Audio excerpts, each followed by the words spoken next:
Hello दोस्तों, कैसे हो आप लोग। मौर्य एजुकेशन में आपका स्वागत है। दोस्तों, अगर आपने हमारे चैनल को अभी तक सब्सक्राइब नहीं किया है तो प्लीज़ इसको सब्सक्राइब करने के बाद बेल आइकॉन को प्रेस करना मत भूलिएगा, जिससे कि आपको नोटिफिकेशन तुरंत मिलते रहे जो हम यहाँ से वीडियो अपलोड करते हैं और तुरंत आप तक पहुँचता रहे। तो इसके लिए आप बेल आइकॉन को प्रेस कर दीजिए और हमारे चैनल पर आप कंटिन्यू बनी रहिए। तो चलिए दोस्तों, आज हम स्टार्ट कर रहे हैं चैप्टर नंबर 12 के, जो कि perimeter and area practice set number 46, जो कि 7th स्टैंडर्ड का मोस्ट इम्पॉर्टेंट चैप्टर चल रहा है। इसका हमने 45 और 44 ये दोनों प्रैक्टिस सेट कंप्लीट कर दिया है। अगर आपने हमारे चैनल पर अभी इस वीडियो को नहीं देखा है या किसी भी चैनल पर आपने नहीं देखा है, कहीं पर आपको कुछ भी डाउट है, तो हमारे वीडियो के प्ले सेक्शन में जाके, प्ले लिस्ट में जाके वहाँ पर इस वीडियो को देख सकते हैं। जब तक उस वीडियो को देखेंगे नहीं तब तक आगे का प्रॉब्लम सेट आपको समझ में नहीं आएगा। तो चलिए हम स्टार्ट करते हैं। अब हमको प्रैक्टिस सेट 46 में करना क्या है। देखिए 46 में हमको दिया है, अभी तक हमने क्या पढ़ा, हमने पेरीमीटर पढ़ा और स्क्वायर और रेक्टेंगल के एरिया के बारे में पढ़ा। अब हम पढ़ेंगे यहाँ पर ट्रायंगल की एरिया कैसे निकालते हैं। ठीक है, तो ट्रायंगल के लिए भी बेसिक सा फार्मूला है जो कि हमारे लिए बहुत इंपॉर्टेंट है। आप देख सकते हैं फार्मूला तो वैसे कॉमन एक ही है कि ट्रायंगल चाहे जैसा रहे, आप common formula area of a triangle equal to 1/2 into base into height लगा देंगे, आपको आंसर आपका मिल जाएगा। लेकिन हम वही फार्मूला को थोड़ा सा यहाँ पर क्या करते हैं, उसको अलग वे में लिखे हैं। राइट एरिया, जो राइट एंगल ट्रायंगल होता है उसके बारे में, कि area of a right angle triangle equal to 1/2 into product of side forming the right angle triangle. अब देखिए हमारा प्रोडक्ट किसके बारे में दिया है, जिस राइट एंगल को हम फॉर्म करते हैं किसके थ्रू, साइड के थ्रू। तो साइड उसमें भी क्या रहता है, एक बेस रहता है, एक परपेंडिकुलर लाइन रहता है और एक क्या रहता है, हाइपोटेनस रहता है। ठीक है, लेकिन यहाँ हम बात किसकी कर रहे हैं, बेस और हाइट की। तो बेस में हमारा बेस आ जाता है जो कि सबके लिए कॉमन है, और हाइट के लिए वहाँ परपेंडिकुलर लाइन आ जाती है। और अदर ट्रायंगल में हमको क्या करना होता है, एक हाइट अगर नहीं दिया है तो हमको क्रिएट करना होता है या मेजर करना होता है, और फार्मूला सबके लिए सेम है। तो चलिए अब हम प्रैक्टिस सेट नंबर 46 को स्टार्ट करते हैं। क्वेश्चन नंबर 1 हमको दिया है। ठीक है, क्वेश्चन नंबर 1 में हमको दिया है, a page of a calendar is 45 centimetre long and 26 centimetre wide, what is the area. अब देखिए एरिया किसके बारे में बोला गया है, एरिया ऑफ रेक्टेंगल के बारे में बोला गया है। ठीक है, रेक्टेंगल में शॉर्ट में लिख देता हूँ। इसके लिए क्या होता है, लेंथ। ठीक है, लेंथ इंटू ब्रेड्थ होता है। ठीक है, लेंथ इंटू ब्रेड्थ होता है। ठीक, अब देखिए लेंथ हमको कितना बता रहा है, 45 है, और ब्रेथ कितना है, 26। आप इसको मल्टीप्लाई कर देंगे और आपका आंसर आ जाएगा। ठीक है, इसको मल्टीप्लाई कर सकते हैं आप। देखिए मैं यहाँ पर आपको करके दिखा देता हूँ। मान लीजिए 45 है और इंटू 26 करना है। ठीक है, 6 5 जा 30 और 6 4 जा 24 में 3 जोड़ेंगे 27। ठीक है, 2 5 जा 10 को 0, 2 4 जा 8 और ये 9 हो गया। ठीक है, 0 और यहाँ पर आएगा 7 और यहाँ 9 में 2 को जोड़ेंगे 11 आ गया 11। ठीक है, तो हमारा आंसर क्या आ गया, 1170 स्क्वायर सेंटीमीटर। ठीक है, देखिए कितना इजी तरीके से आप इसको सॉल्व कर सकते हैं, और वैसे भी आपने प्रैक्टिस सेट नंबर 45 में इसको किया हुआ है। क्वेश्चन नंबर 2 के तरफ चलते हैं। ठीक है, क्वेश्चन नंबर 2 में हमको दिया, what is the area of a triangle. Area of a triangle के बारे में पूछा जा रहा है। तो ट्रायंगल के लिए हमको क्या दिया है, एरिया ऑफ अ ट्रायंगल।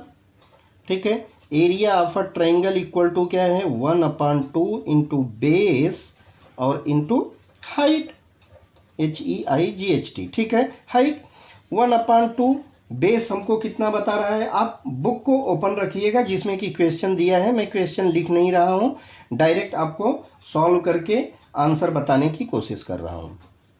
36।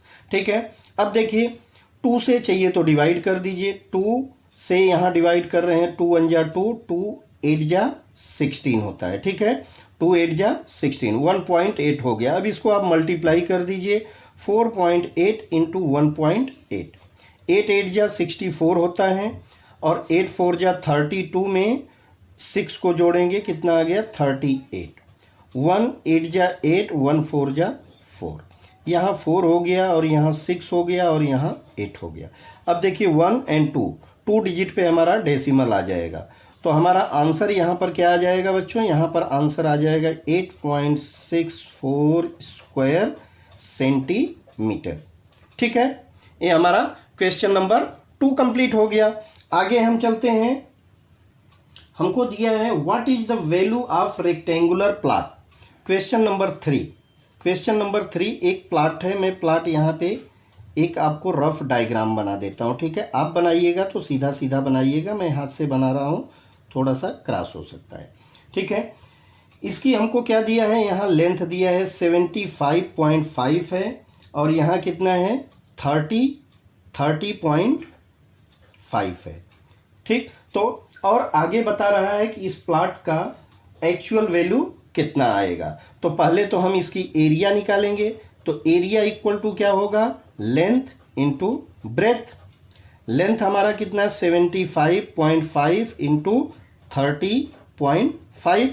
इसको हम मल्टीप्लाई करेंगे, मल्टीप्लाई करने के बाद जो आंसर आएगा उसको हमको आंसर के रूप में लिखना है। तो अब मल्टीप्लाई कीजिए 75.5 इंटू 30.5, 5 5 जा 25 को 5, 5 5 जा 25 और 2 जोड़ेंगे 27, 2 यहाँ कैरी करेंगे, और 5 7 जा 35 में जोड़ेंगे 37 हो गया, 0 0 0 हो गया, ठीक है। फिर 3 से मल्टीप्लाई करेंगे, 3 5 जा 15, 3 5 जा 15 और एक 16 हो गया, और 3 7 जा 21 22 हो गया।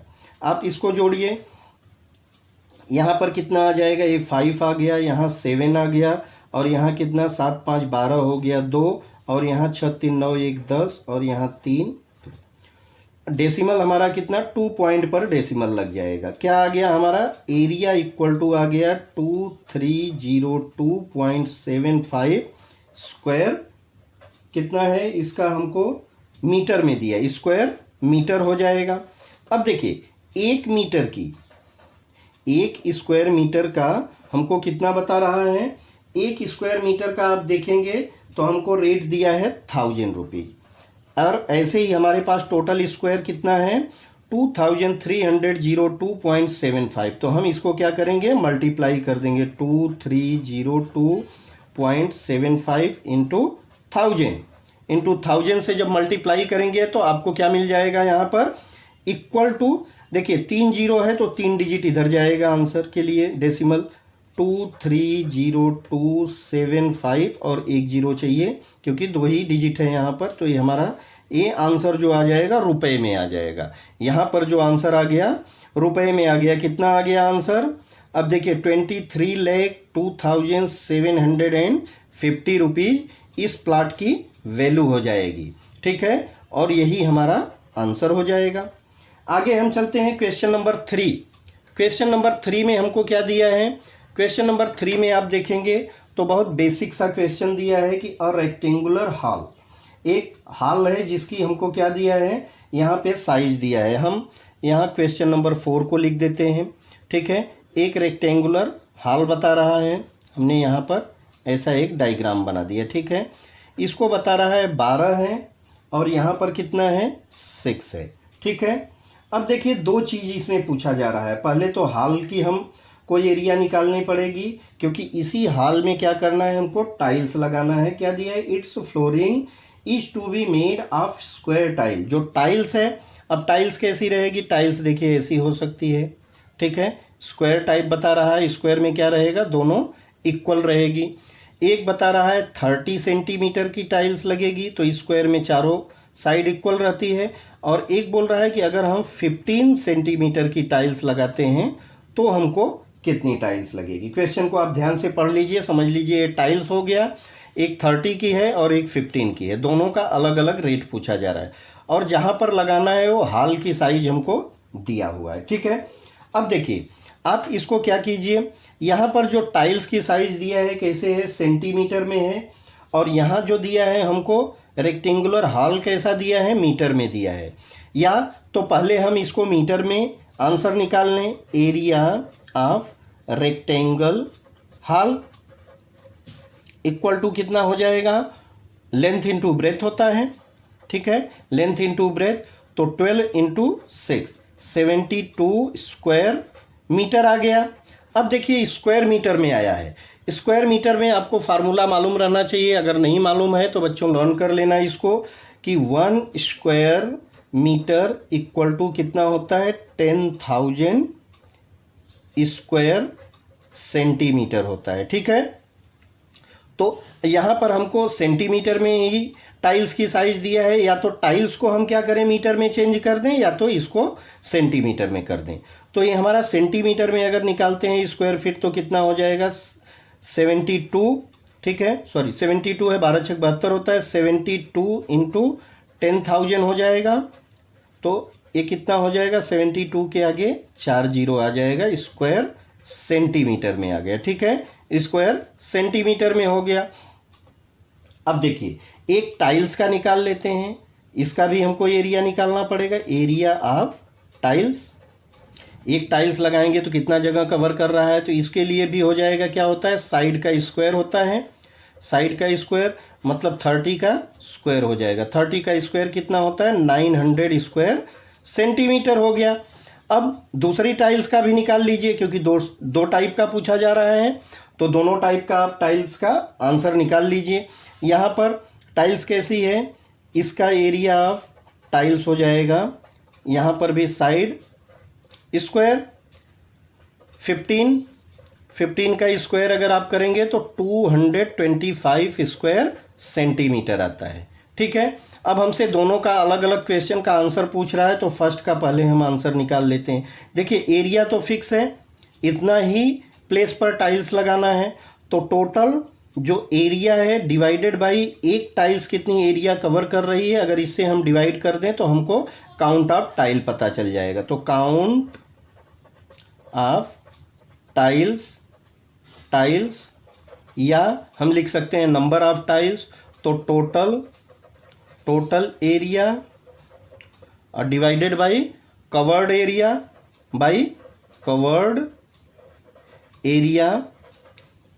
बाई 1 टाइल्स इक्वल टू, देखिए 7,20,000 और डिवाइडेड बाई कितना हो जाएगा, 9,000, ठीक है। अब इससे 900 डिवाइड कीजिए, 2 जीरो से कट गया, 9 कितना होता है, 9 8 जा 72 होता है, और 2 जीरो बढ़ा दीजिए, तो टोटल टाइल्स कितना लगेगी बच्चों, यहाँ पर 800 लगेगी। अगर वो 30 सेंटीमीटर वाली टाइल्स मंगाते हैं स्क्वायर शेप की तो 800 लगेगी। दूसरा आंसर पूछा जा रहा है अगर 15 सेंटीमीटर, ठीक है, तो टोटल फार्मूला वही रहेगा, ठीक है। काउंट ऑफ टाइल्स के लिए एरिया कितना है, 7,20,000 हो जाएगा, और डिवाइडेड बाई एक टाइल्स कितना, 225 का है, ठीक है। इसको डिवाइड कीजिए, 5 से डिवाइड कर लीजिए पहले, 5 4 जा 20, 5 9 जा 45 होता है, और इसको डिवाइड करेंगे तो हमको क्या मिल रहा है,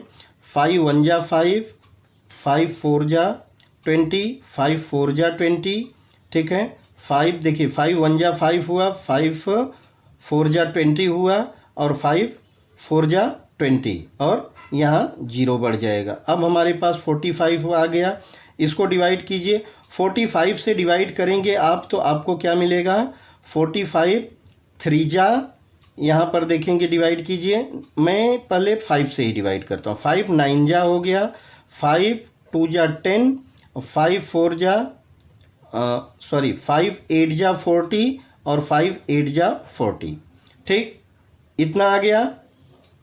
अब देखिए आगे हमको क्या करना है, आगे आप इसको डिवाइड करेंगे, 28,800 डिवाइडेड बाई 9, 9 3 जा 27 होता है, और 9 2 जा 18 होता है, कितना आ गया, 3,200 आंसर आ गया, 3,200 आंसर आ गया। अभी यहाँ पर जो टाइल्स लगने वाली है कितना लगेगी, 3,200 टाइल्स की ज़रूरत है यहाँ पर। चलिए, तो इस तरह से इसको सॉल्व करना था। आगे एक क्वेश्चन और है, उसको भी हम इसमें कंप्लीट कर देते हैं। आगे के क्वेश्चन के लिए हमको क्या दिया है कि find the perimeter and area of a garden with the measure as shown in the figure along side. एक हमको फिगर बना हुआ है, जैसा डायग्राम बना है वैसा हम पहले डायग्राम बना देंगे। ठीक है, क्वेश्चन नंबर 5।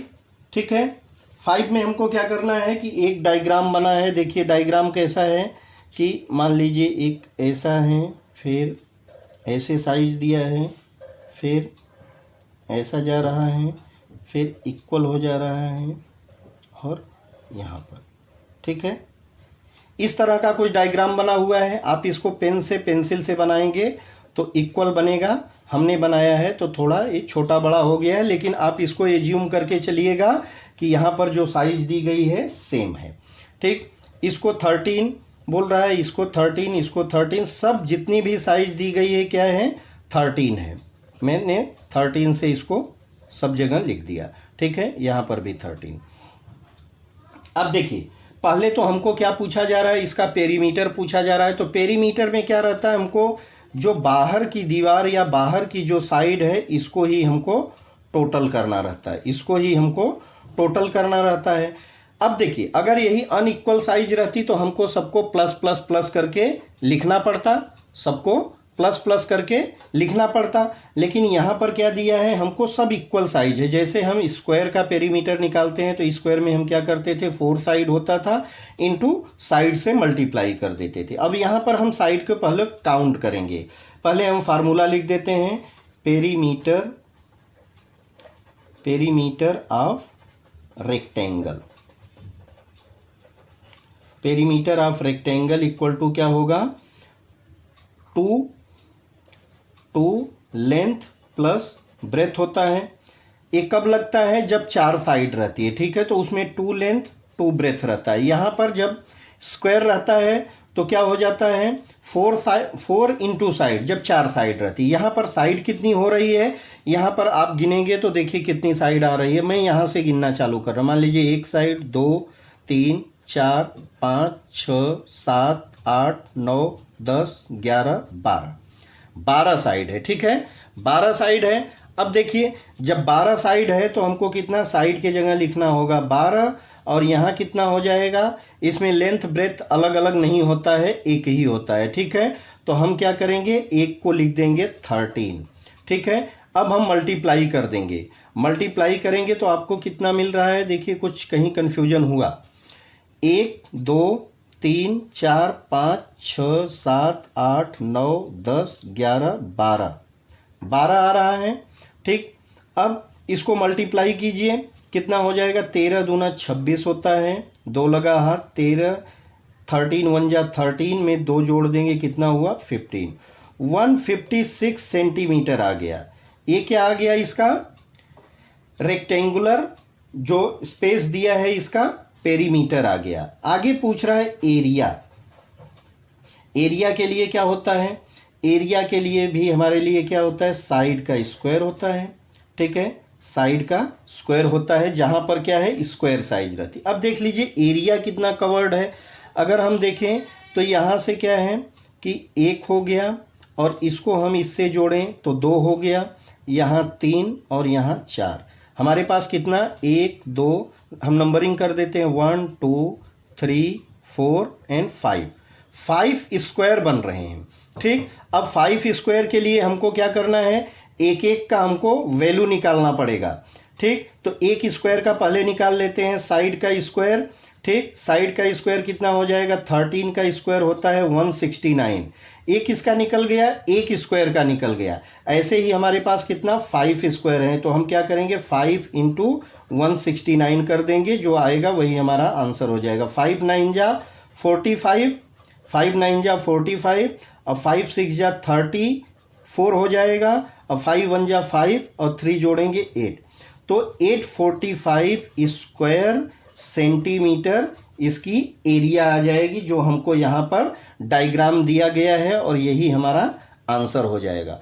तो बच्चों इस तरह से इसको सॉल्व करना था और ऐसे करके आपका ये जो प्रैक्टिस सेट नंबर 46 था यहाँ पर कंप्लीट हो गया। अब बचता है इसमें प्रैक्टिस सेट नंबर 47 जो कि नेक्स्ट लेक्चर में कंप्लीट कर देंगे। तब तक के लिए आप हमारे इस वीडियो को देखते रहिए। अगर आपने हमारे चैनल को अभी तक भी सब्सक्राइब नहीं किया है तो प्लीज़ इसको सब्सक्राइब कर दीजिए और बेल आइकॉन को प्रेस कर दीजिएगा, जिससे आपको नोटिफिकेशन भी मिलता रहे। चलिए मिलते हैं नेक्स्ट वीडियो में, तब तक के लिए बाय।